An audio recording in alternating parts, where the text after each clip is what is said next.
French Alps. These are high alpine walking routes, although non-technical.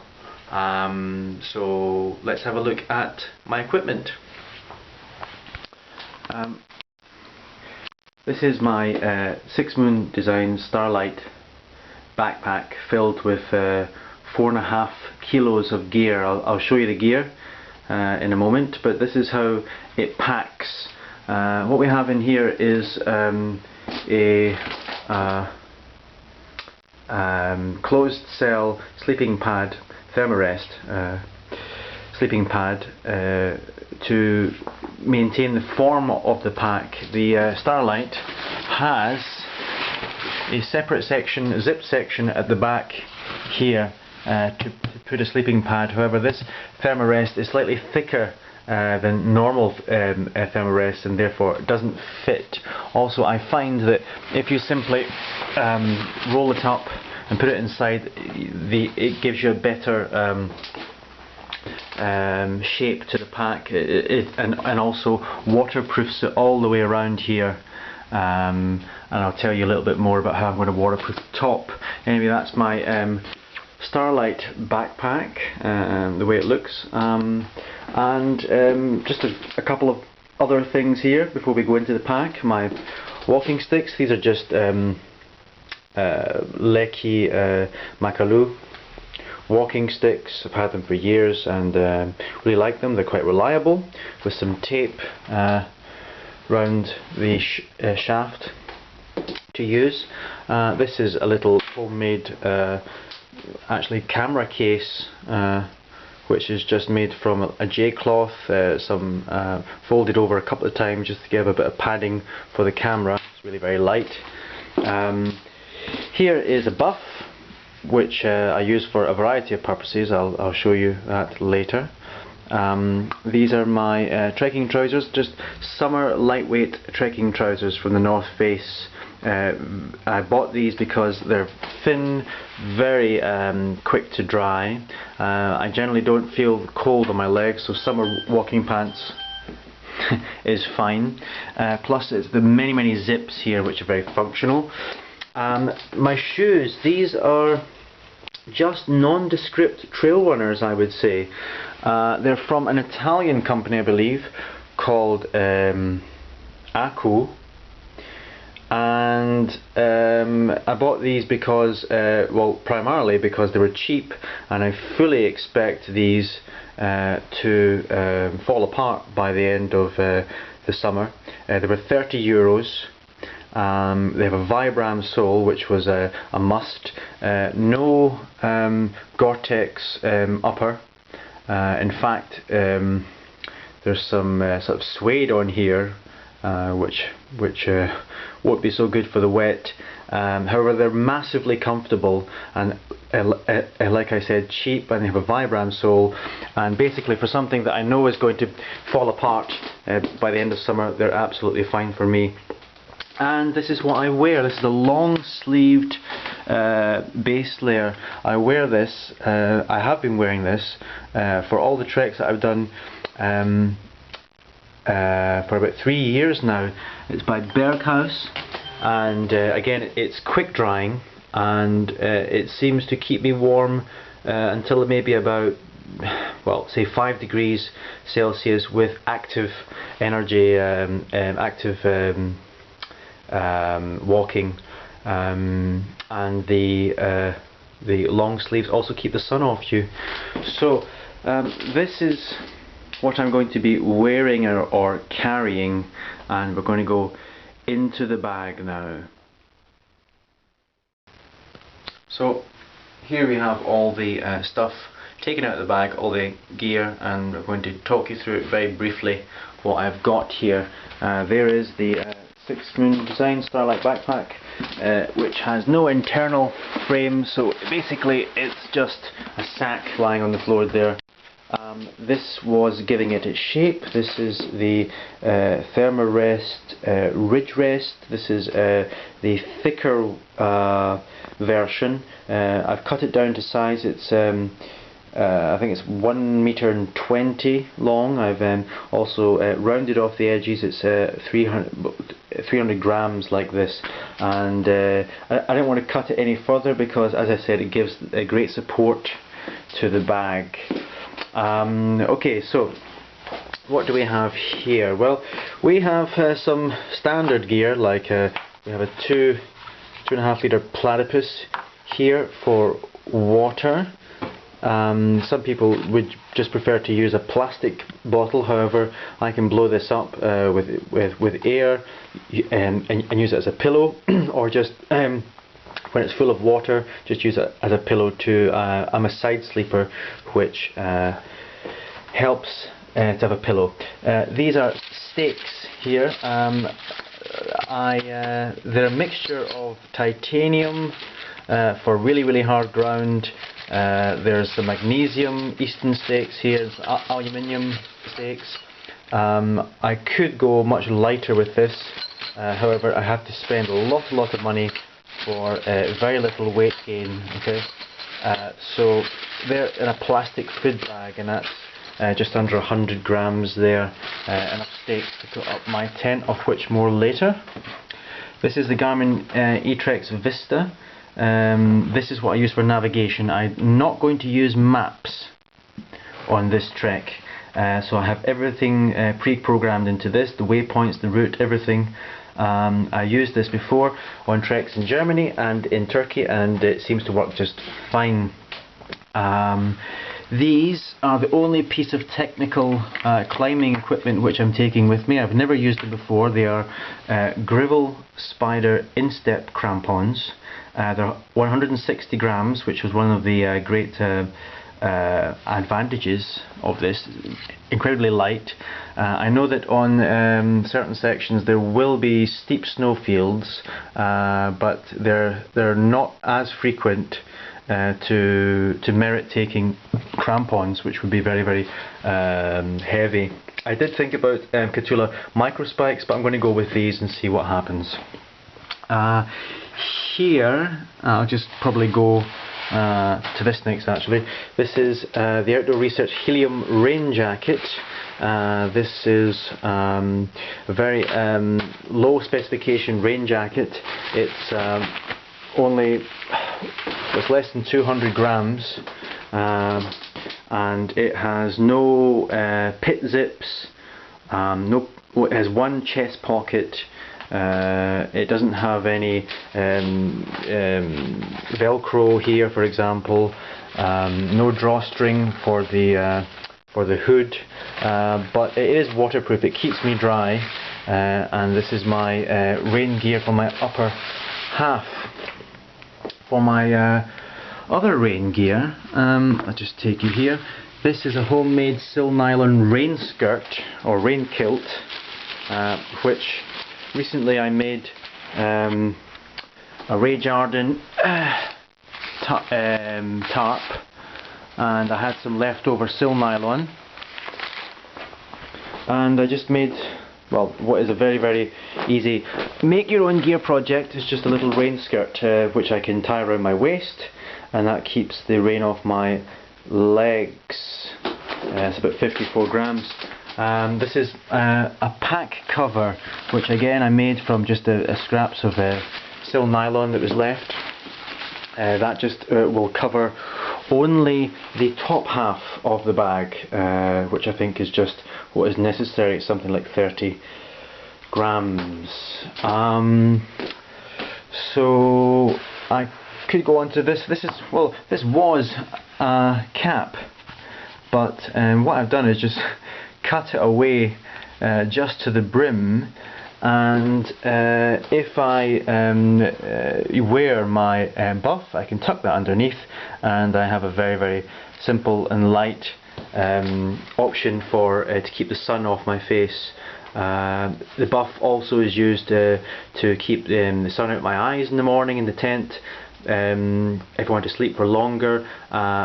Also to keep my head warm, which is necessary, because my main piece of insulation, in fact my only piece of insulation, is this which I need two hands to get out.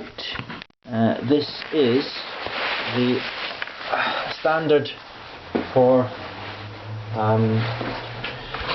ultralight backpacking. This is the Montbell ultralight inner down jacket. It's size small. It comes in about 215 grams, including the stuff sack, which belongs to another garment that I bought, but because this is down, I don't want to compress it too much. So yeah, this is my only piece of insulating equipment. So just to clarify, I will be wearing this long-sleeved base layer. This is my only piece of insulation, and I also have a rain jacket. So these are the options that I have to play with. So let's just get rid of this, and we can probably go now to my shelter, which is again standard for ultralight.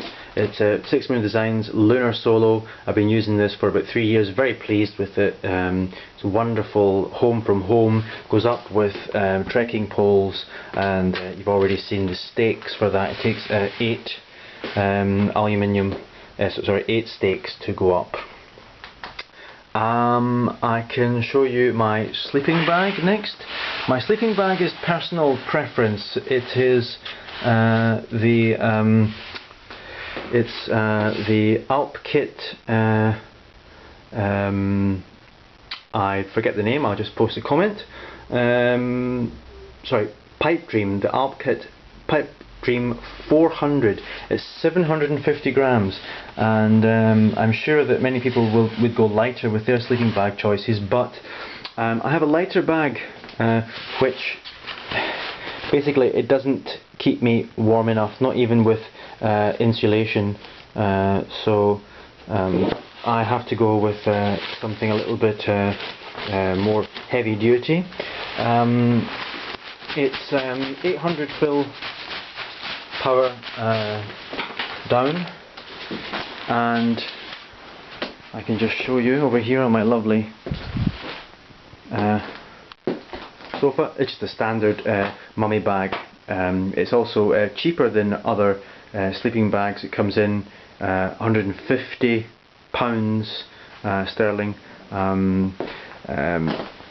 Yeah, so that's 750 grams, and I have had this in temperatures just below 0, and I was really very warm. It was wonderful sleep. Whereas my other bag, which is the Cumulus ultralight, I was cold, even with an insulating jacket with the hood up, an insulating parka actually. Again, this is the make your own gear job. This is my stuff sack for my sleeping bag. Yes, we got here. Well, food. Food. Well, you can see here. You can see 3 kilos of oats. Now, I have no problem eating cold. I'm very much a eat to live kind of guy. This is 400 calories per 100 grams, which works out the same as pasta, couscous, etc. You could add powdered milk to that to bring it up.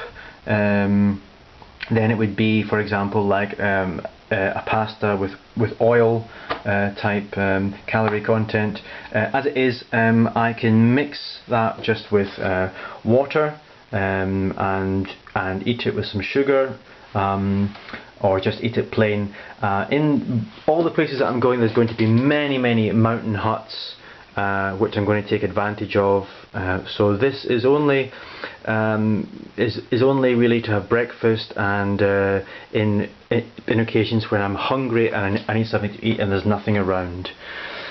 Having said that, what we have here is a homemade wood burning stove, very crude.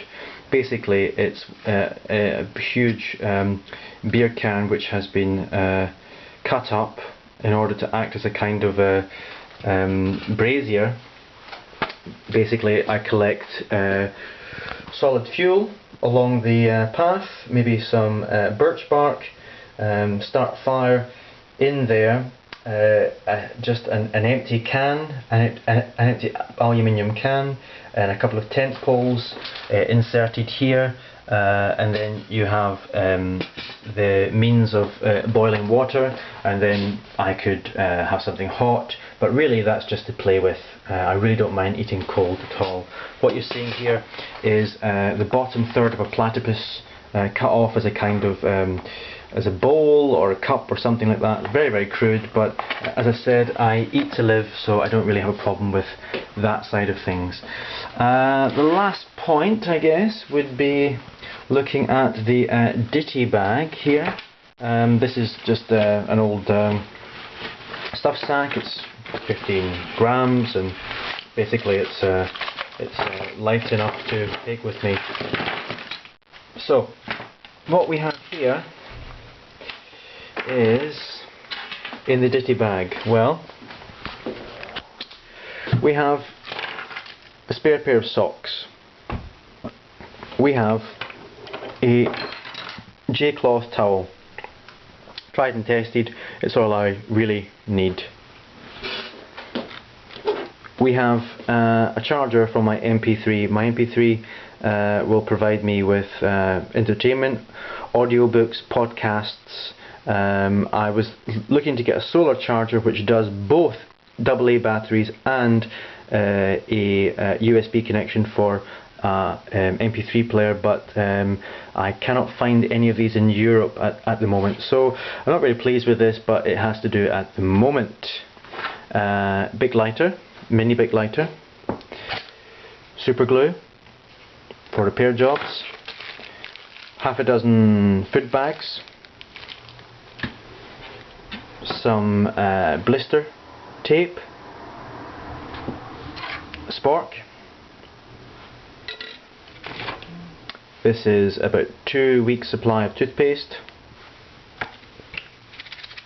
These are sterilizing tablets for water. These are earplugs for sleeping and for flights. A 22-gram Swiss Army knife with scissors, screwdriver, needle and thread. This is my torch, which is a Photon Freedom microlight torch. That's all you need, really. I'm not going to be trekking at night. Replacement batteries for the torch. That comes in about 8 grams, the same weight as the torch itself. You have 6 paracetamol tablets. You have 2 weeks supply of soap. 2 weeks supply of deodorant. This might be seen as a luxury by many people, but I need this to feel human. Pen. You have just the remnants of some silicone sealant in the event of tent repair. 4 replacement AA batteries. The must-have chopped off kid's toothbrush, USB connector for the Garmin Navigator and for my MP3 player. These are well, it's a bulldog clip and IKEA curtain clips, which always seem to come in useful if you need to quickly attach something, maybe even as clothes pegs. Very, very light too. And you have here, I think, 12 meters of cord, 6 and 6. So I think that's it. Just a bottle of water, which you saw attached to the bag previously, and all this, everything that I've showed you, everything here is for a alpine walking trip. We're talking about going over 3,000 meter passes in summer. Non-technical, like I said, the only technical piece I have are these gravel spiders, and everything you see here, including the food and the water, this comes to 7.5. This comes to 8.25 kilos. But if you subtract the food and the water, you have a base weight of 4.5 kilos, which is 10 pounds, and which is qualifies for ultralight status.